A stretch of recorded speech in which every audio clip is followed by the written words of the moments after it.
Good evening, Wallace and Keller fans. Wow, just a short week away, and here we're back with a whole new show of the things to talk about. As we always talk about, Gary Keller, Mike Wallace.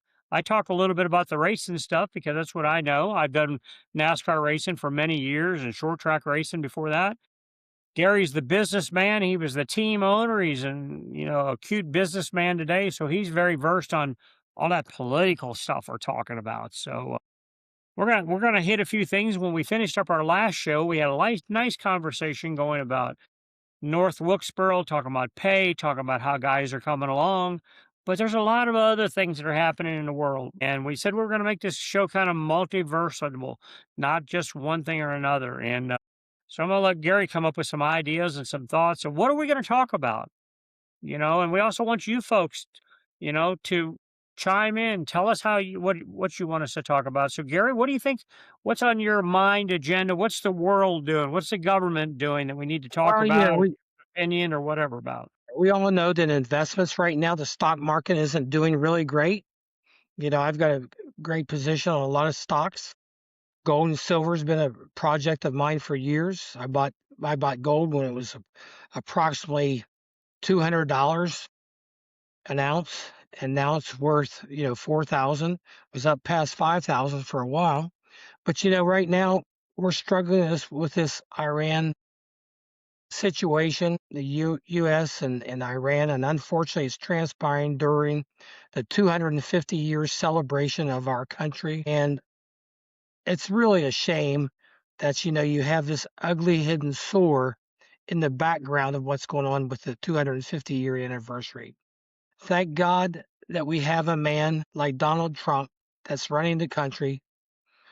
Cash Patel, Pete Hegseth. I mean, these guys have done a fantastic job, in my opinion, handling this Iran deal. And I think we have them back on their heels, Mike. I don't think it's going to last that much longer. Tell me your thoughts. Well, Gary, when I was a kid growing up, there was the phrase I always heard is that you can't fix stupid, right? And we've heard that in the race world a lot, or keep it simple, stupid at the same time. For some reason, in 2003, December of 2003, I went to Iraq, Afghanistan, Bahrain. I went over to that part of the country with General Myers, who was the chairman of the Joint Chief of Staff.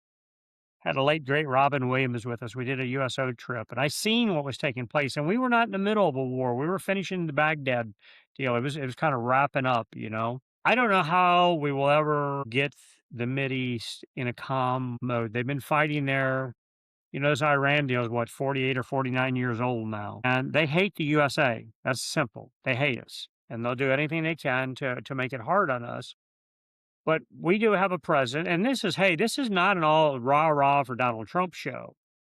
This is saying we at least have a president with enough balls that will say, hey, this isn't right for the rest of the world, not just us. It's how do you make all those surrounding countries around there, Qatar and places like that, safer? And he's putting the effort in. They announced today we've spent $38 billion on this war so far. $38 billion. But that's just what it costs if you're going to try to control thing and what peace is worth. And Pete some Hegseth of the things just I don't understand, I wish there was a way we could get clarification of when there has been an action and the reaction is taken, what does that mean to us? That would be fun to learn all that. It's like all this tariff stuff. We keep talking about tariffs, kind of keep increasing. Well, that sounded good when I first heard about it. Well, we'll charge them people more money to bring their stuff into the States. All they do is charge us. We got to pay more for it. So it really not figuring out exactly where it fits. There is a lot of inflow, but there's not a lot of outflow. But you're probably the guy that understands that a whole lot more. But what I do know, and in talking just recently, meaning in the past week, to my small group in Washington, they says the president's on it. He's got it. He's playing chess, and he's the chess master right now. And he steps ahead, way ahead of others. He's not just playing the next move; he's moves ahead, and it looks kind of vicious right now. It looks like we're getting back into what do we call a real war, which I didn't think we were going to get into. But damn, we also got to get As humanitarians, we gotta safen up that country. There's a lot of people living in horrible condition. Yeah. Well, they say that you can't lie to yourself and you can't lie to God. Jesus as we know it. Unfortunately, the Iranian regime, they try to lie to both. They don't care who they lie to. They'll tell you that they're strong. They're not strong. Right now, I mean, they're stronger than what I thought, but they're just about out of ammo. Number one, they have no Navy. They have no Air Force to speak of. I think since with this past 10 days, we've bombed all their drone affiliations along the Strait of Hormuz, which I think was fantastic. Trump was trying not to do that. He was trying to leave the next regime, if there was going to be another regime, a little bit of defense factors for themselves. But they've left our government and Donald Trump and his staff with no road course than to continue bombing the hell out of it. And there's just about not a whole lot more to bomb. We've taken out just about all their bridges, main roads, their defenses. I just don't know how much longer this, and I think it's going to end, and I think it's going to end quick. I don't think this is going to be something that's going to go on for another 2 or 3 months. Myself, you hear a lot of people that are probably more cautiously optimistic than I am, but I just don't see it lasting much longer. Do you? Well, I'm kind of at a loss for that, Gary. To be honest with you, I don't want to see it go on any longer than it needs to because what's going to happen? You and I can see the painting on the wall. We're old guys. We know how these things pictures paint out. We're going to destroy the place. We're going to knock the shit out of it, right? We're going to finally get the regime. We're not sure who's running the country, so that's a little confusing to start with. Is the what does he call it? A Republic Islamic Army running the place, or is there a real leader out there? Hmm. Nobody really knows. So it's hard to know who the players are if you don't know who the players are. So you're just thinking you're going to take them all out. But what's going to also end up happening is we're going to help pay to rebuild the joint. We're going to give them incentives of what they can do to whether it's selling oil to oil. And when I use the word oil, I want to make that very clear. I learned a lot this week and about oil and gas. Our country has a tremendous amount of oil, probably one of the largest oil reserves in the world. What Correct. we we don't have the capabilities to refine the oil, the dirty crude oil, into gasoline. This happened during the Bush administration. Come to find out, Bush put all these regulations on the refineries and shut down any development of new refineries. So we still have to ship our oil overseas to have it refined to get enough volume of gas back into this country to satisfy our needs. Even though we got a few refineries down there, in Texas, Louisiana, stuff like that, nothing near the capability that we need. And we use our word we, even though it wasn't me and you, it was the United States of America. At that time, the administrative leaders said, hey, we're going to go to a clean America. We're going to quit doing all this. We're not going to count on it. We're going to quit processing fuel. And that's what all these battles are about is gas and power. And, we always hear we got oil, we got oil. Well, if we got oil, why don't we have cheap gas? Well, I found that answer out Yeah. because Well, we cannot clean up the oil that we have, refine it into a position that we can put it in our cars without having help from overseas to refine it. right. Well, I think now it's How going you to like go. that? I learned that this week, Gary. Pardon me? I said, how you like that? I learned that this week so Good. far. That was good. I don't want to correct you by any means, but don't you think they could use the source of Venezuela now?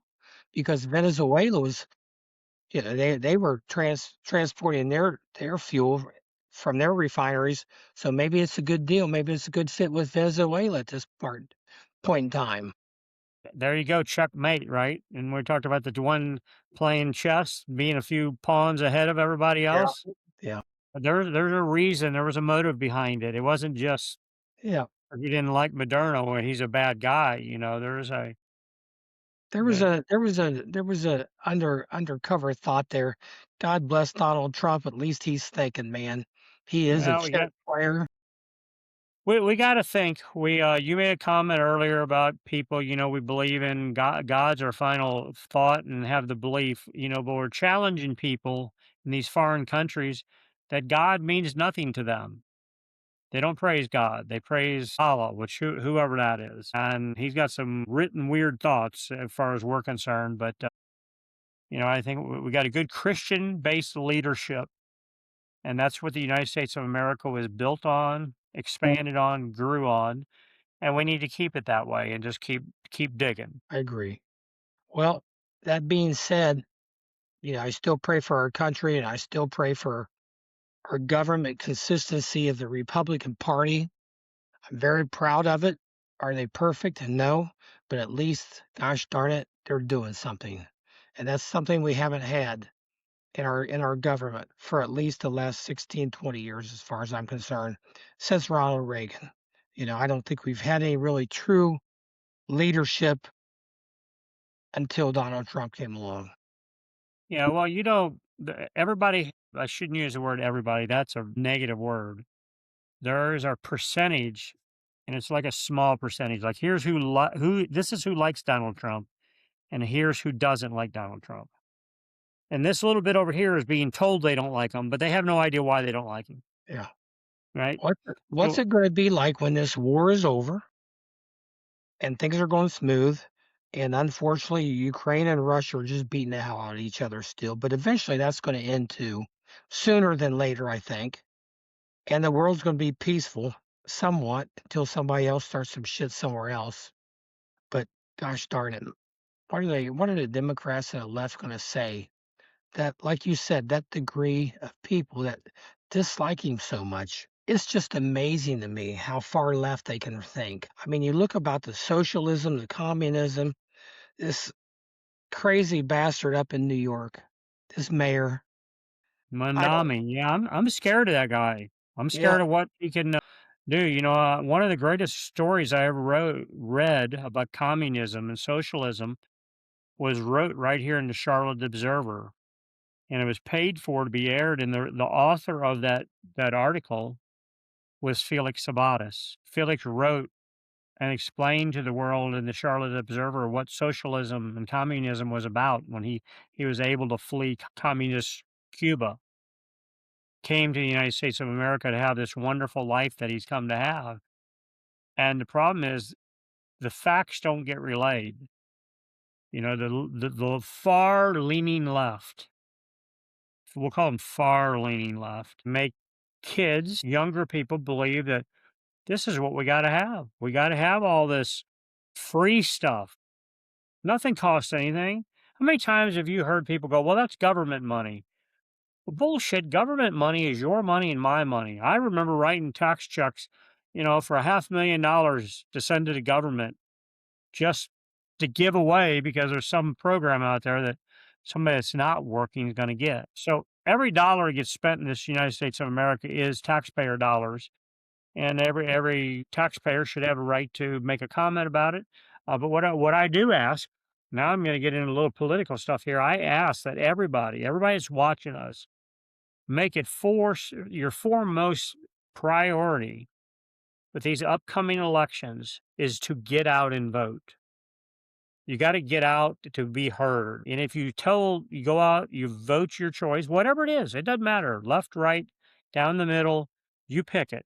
But at least vote. Then you can complain about it or you can compliment it or whatever. But that election up there in New York City, Gary, I think I read there was only 18% of the people that voted for that Mondami in office. 18% out of 100. You how know, that sad is that? that's very sad. It Those doesn't take bastards, many people, those you know. bastards thought they had it in the bag, man. Yeah, then I mean, you also read other things, and I don't think I'm too far off of my numbers. The Democrat AOC, who everybody makes a big deal out of, the Alexander or Cortez or whatever. Her whole borough that voted was only 4,000 votes total. That was all that was able to vote for her in its entirety. and not that she got all those votes, but that's all the amount of people that was voting because nobody cares about voting in, just, midterm elections and things like that. And they're very weak in getting out during the general election. But if we're going to change the world, whatever way you want it to go, get out and vote. Get out and vote. Get your say so. I bet the people in New York will vote next time. You know, as you think I about, have to I have to laugh a little bit today or late last night. I'm watching the news. I'm a late night news watcher and I'm trying to find that channel in news that's telling the whole truth, nothing but the truth, and I'm having a hard time finding that. But this Mandami dude, he's gonna arrest the ruler of Israel if he comes to to New York City. And Trump steps up and he goes, like hell, he's going to arrest him.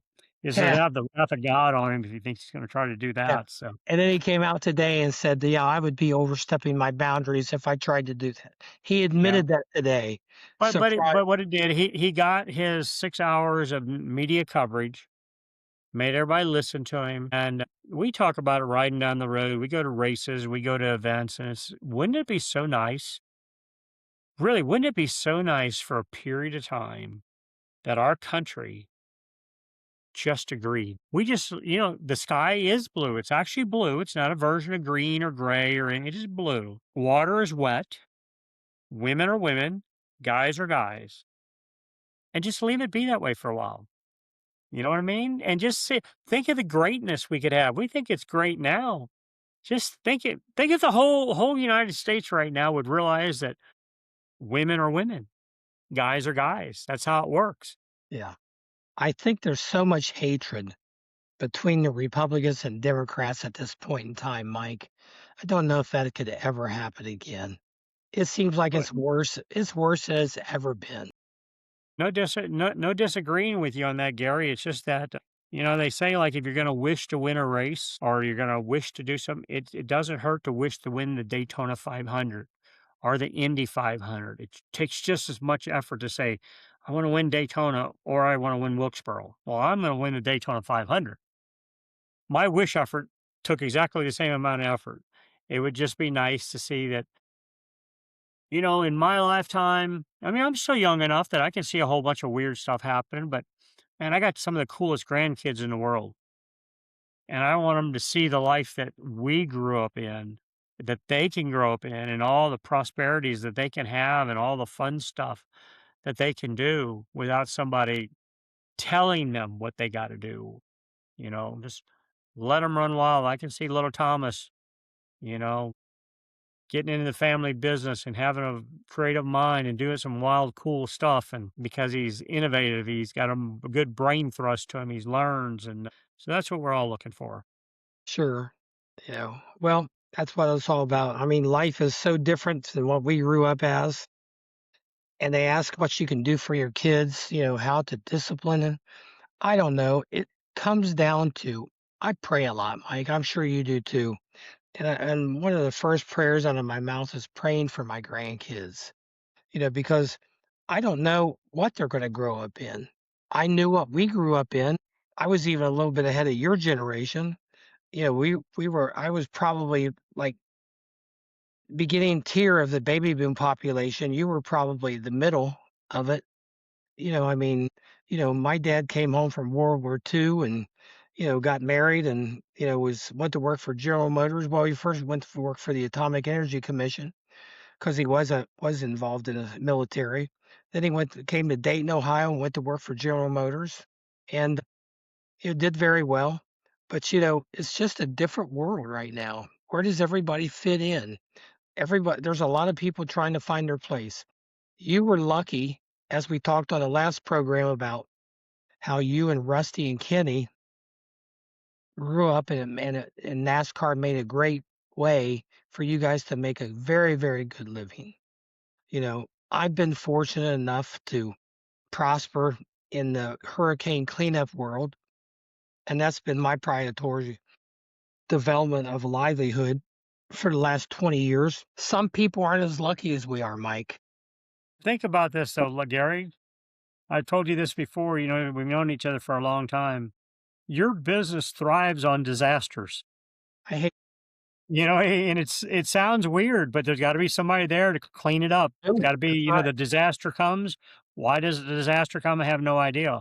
But if there wasn't people like your companies there ready to step right in to help the average American, we'd be screwed, really Yeah, would. And now, yeah. you're there and it's a very positive thing. It's amazing that Yes, we live in areas. I had a cousin that worked for W. Granger, and we were talking one time back in St. Louis. He goes, "Oh, we thrive on disasters.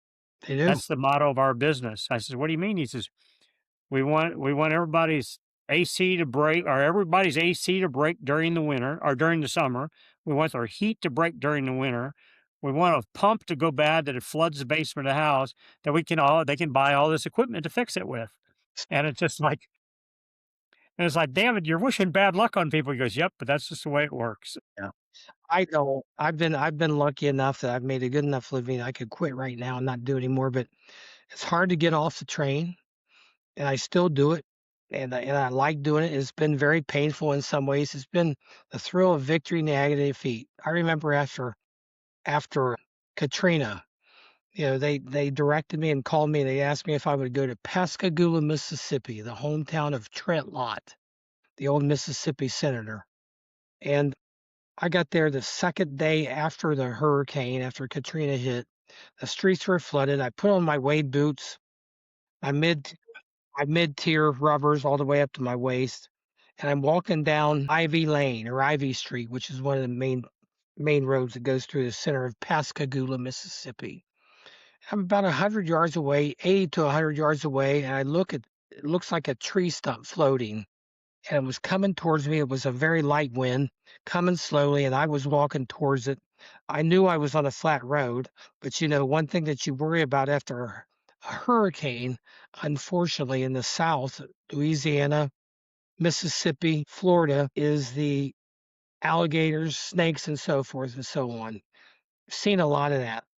I've avoided it, but as this tree stump kept coming towards me, and I finally get up to it, I'm probably about 15, 20 yards away. I realize that it's a human being, and Gosh. it's a very heavy set black lady, and she had drowned, and that was painful for me, and I just burst out crying within myself. Felt so bad. Called the Red Cross. Well, I didn't have any service at that time, so I dragged her body behind me as I walked back in towards where I could get on flat land again. But I never forgot that. So, you see a lot of agony, a lot of people suffering through these storms. I don't know how this is going to go with FEMA being dispersed. I know Trump wants to make it a statewide organization to where each state is responsible for their cleanup and so forth instead of depending on the federal government agency of FEMA. I don't know how that's all going to work out, when it comes to these hurricanes. But my point is, it's a thrill of victory and the agony of defeat. You do a lot of good, but you see a lot of suffering too. And I've seen my share, trust me. Yeah, well, we're glad you're out there doing what you do, Gary, because the world, the country needs people and companies like yours that will clean up, see some things that you didn't want to see while you were doing it, but it gets it back to normal life. How many times you say every place there's a disaster, the first thing that the mayor or the whoever's running the town, the city manager will go, "We're a strong town. We will survive. We will bond together and regrow." And I'm thinking to myself, now how is he going to do that? That's a good storyline, but it happens. You just gotta make it happen, and everybody puts in their whatever their fair share is. And if you can keep all the riffraff out, all the looters out, all the fraudsters out, and make it that it works well, like it pretty well is intended to do, it'll work great. Yeah. One thing I've noticed, Mike, you've noticed this too, I'm sure, but there's so much negativism that can keep developing and cluster, become a real mess. But there's also whenever you can get on a road high per se of positive things happening, and it can be just as good. But you can get on a train of negativism, or you can get on a train of positive outlook, and it's amazing how far it can go. Yeah, I think you could go a lot farther with a lot of positive mental attitude, being in a great attitude. I told someone this morning, I got a note from someone that said, "Good morning." I said, "Well, good morning. It's a beautiful day out there, and you're the boss. Go take control of it." You know, There and you it's like, go. Yeah. who told you not the boss? You're the boss. Go get it done. Get your part done. You know, and Right, right. Well, there yeah. you go, ladies and gentlemen. That's our show away from racing per se. We didn't really talk a whole lot about racing, but where are we at next? Where's the cup drivers at next week? Well, where are we, Gary? I don't know. I know that my daughter Chrissy's going up into West Virginia. Hmm. I never plug her because I don't want anybody thinking I'm being biased and giving her all the attention, but she's won 6 of 7 races right now in the stock car series. She's leading the points. She's got a 1.8 winning percentage. So I'm excited for her. I was going to go racing last week down in Anderson, Indiana, and the IHRA series, which unfortunately has come to a quick end. They were going to start that series up this year and get it going, and it's already closed up. But I got a nice short track car sitting here ready to go, and we're going to go race that thing. So all of our viewers that are out there listening, there's got to be a few around with some money in your pocket wanting to go racing with Mike Wallace. So get a hold of Gary or I, and we'll go have a great time at a racetrack somewhere. We'll do it. We'll do it. Hey, you know Thanks. what else? Let's close on this. A friend of mine, Doug Herbert. Right? Doug Herbert is taking his land speed record car, his LSR car, they call it. It's not done yet, loading it up. I'm loading him one of the trailers we have.